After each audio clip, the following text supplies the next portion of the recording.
The holidays are such a great time to bond with your family and friends, eat some good food, and tell those you love how much you care about them. But it's also a really good opportunity to reset and help others less fortunate. Giving Tuesday is December 3rd. This is a wonderful opportunity to give back. One organization participating in this annual event is Covenant House. This organization focuses largely on helping homeless youth. They recently held a sleepout to raise awareness for those who have to sleep on the streets every night. The night is really about solidarity, saying we believe that you deserve a safe place to sleep, and we are willing to be a little bit uncomfortable in order to make that happen for you. The money they raise this Giving Tuesday will further this mission even more. Joining us now to talk more about it, President and CEO of the Covenant House, Bill Bedrossian. Welcome to you, and thank you for what you're doing this holiday season. Oh, thanks for having me. Really appreciate it. Tell me about this sleepout event. We had one of our teams there. How did this raise awareness, and what type of response did you get from it? It's an amazing event every year. Like our sleeper said, it's not trying to replicate homelessness. It's really being in solidarity with the more than 4.2 million young people every year in the U.S. who experience at least one night of homelessness and don't have a safe place to sleep. We had over 4,000 people across the U.S. and Canada sleeping out with us on a Thursday night, and those people were able to raise over $10 million just from that one night. And this year alone, from our sleep out events, we've been able to raise over $15 million in support of young people who just don't have the resources they need.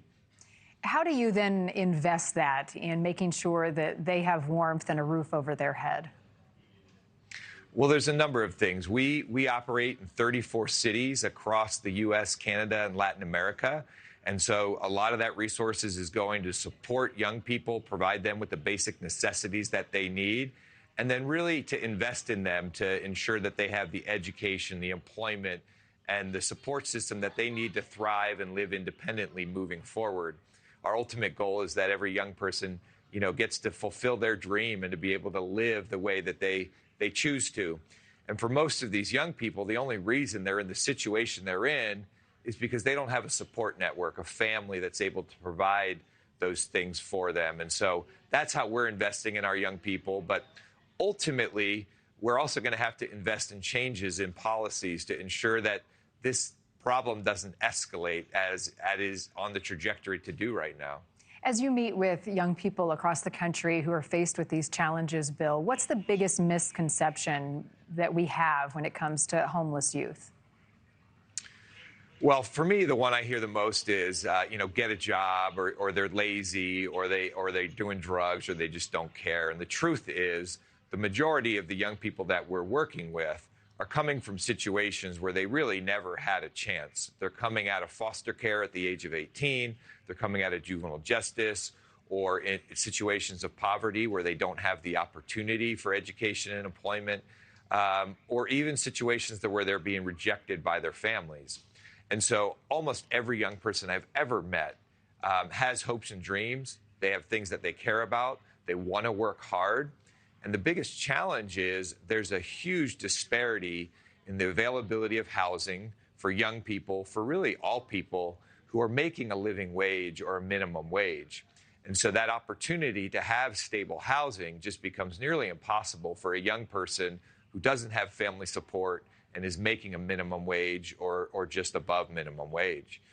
Just a few seconds left here, Bill. If folks are able to give, money is always very helpful, and you guys put it to good use. But are there other ways that people can give back in their own communities to help address this challenge?